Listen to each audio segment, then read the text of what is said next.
solta! Me solta! Chega!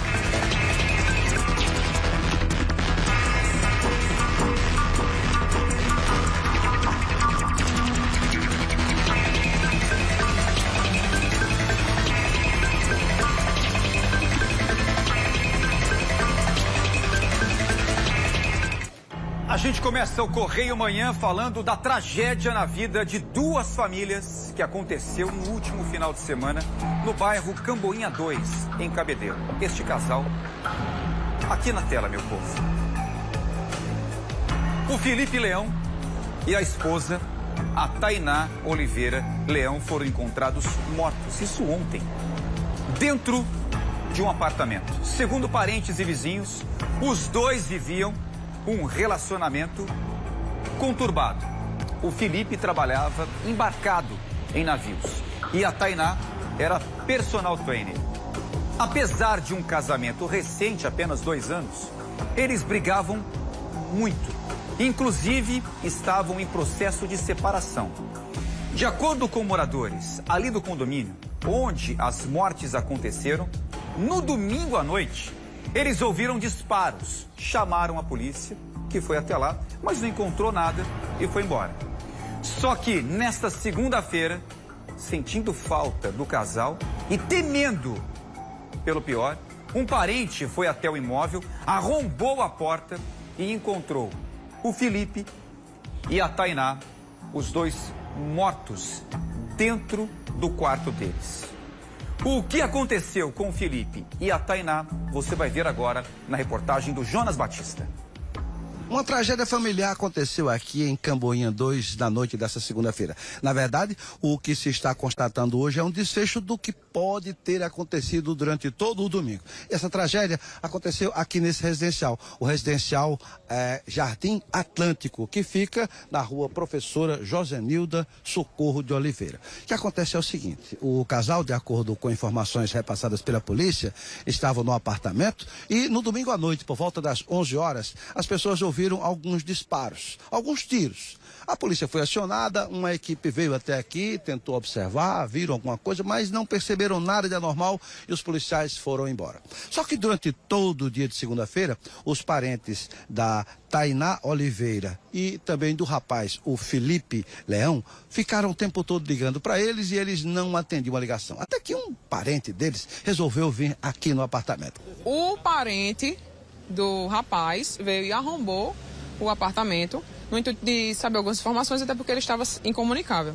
E aí encontrou a cena do crime, chamou a guarnição e aí nós viemos até o local. Quando a pessoa entrou no quarto, encontrou o cenário onde tudo aconteceu. A primeira vítima, pelas evidências, o marido está caído no chão, sentado, como tem levado um tiro e foi derreando. Então, a perícia não está concluída nesse momento, mas aparenta ter mais de 3 tiros, 2 ou mais 3 tiros no corpo da vítima masculina, do marido. Enquanto a esposa, ela está caída, deitada na cama de bruço, estirada, de frente para ele, para a vítima, primeira vítima, para o marido, e dá para visualizar um tiro no lado direito do ouvido. E a arma, a pistola .40, em cima da cama, próximo à mão dela. Quanto à arma, segundo a polícia, trata-se de uma pistola. Uma pistola que é legal, foi adquirida legalmente e pertence ao rapaz, porque ele era CAC.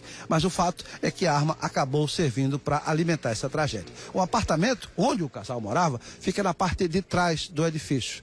Na parte de trás, onde nesse momento está sendo feita a perícia para reunir provas, reunir elementos que possam subsidiar o inquérito. De acordo com as informações que já foram colhidas pela polícia, o casal vivia tendo desentendimentos constantemente. Perguntei qual o motivo dessa discussão que gerou essa desavença entre eles durante esses dois anos de casado. É o fato de que ele não se dava bem com o sogro, e chegaram a discutir e pediu a ela que não fosse mais ao encontro dele.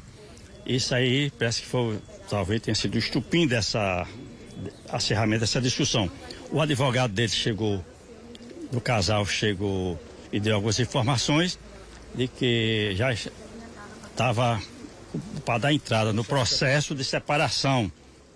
E ela já não estava mais morando no apartamento dele. Mas O apartamento é dele, então? é dele, propriedade dele. Aqui. Mas ela vinha sempre e tentava conversar com ele para haver reconciliação. Nessa reconciliação parece que havia algumas discussões do casal. Era ela que insistia na volta do relacionamento. Exatamente, e ele não queria. E talvez isso deve ter avolumado, chegar ao ponto que chegou. Depois que o fato foi descoberto, depois que a tragédia foi descoberta, parentes da Tainá e parentes também do Felipe vieram para cá para acompanhar o trabalho da polícia. E quase que parentes da Tainá e parentes do Felipe se agrediu aqui. Começou uma discussão e por pouco, se não fosse a interferência da polícia, poderia ter acontecido agressões físicas. Vem aqui! Fique aqui! Aquela vagabunda acabou com a vida do meu primo! Aquela covarde safada! Tava traindo meu primo e ainda quer dar de vítima! Duas famílias aqui, de interior naquela cidade, como cabelo da cidade pequena que todos se conhecem. A gente vê as duas famílias de um lado e do outro, querendo discutir. Não tem mal o que discutir, o fato já aconteceu. Que tristeza, né, gente? Que tristeza. A morte dos dois já é um choque muito grande para as duas famílias, para quem vive naquele condomínio também. E no final das contas, quando tudo é descoberto, as famílias acabam se revoltando e brigando ali mesmo, né, no estacionamento do condomínio. Uma tragédia anunciada, segundo os parentes e amigos do casal. Uma tragédia anunciada porque os dois já vinham brigando demais. E pelo que o delegado disse agora, doutor Paulo, pelo que ele disse, pelo que foi apurado, o Felipe já não queria mais esse relacionamento. O Felipe já tinha colocado um ponto final no relacionamento com a Tainá, mas ela estava insistindo em reatar esse relacionamento, né? Em aproximar os dois. Mas ele não queria mais, tanto é que ele deu entrada no processo de separação. Segundo o próprio delegado, ela nem vivia mais naquele apartamento que era de propriedade aqui do Felipe. E no domingo, mais uma discussão e à noite, disparos foram ouvidos e os corpos dos dois encontrados nesta segunda-feira dentro do apartamento, para ser mais preciso, dentro do quarto, né? Onde os dois, por muitas vezes conversaram, né? Deram risadas e no final das contas o relacionamento que terminou de uma forma tão triste e tão trágica. No programa de hoje a gente vai falar mais sobre esse assunto, trazer detalhes dessa tragédia que aconteceu na vida de duas famílias aqui em Cabedelo, na região metropolitana de João Pessoa. Lamentável, né? São 6 e 8 agora, é isso?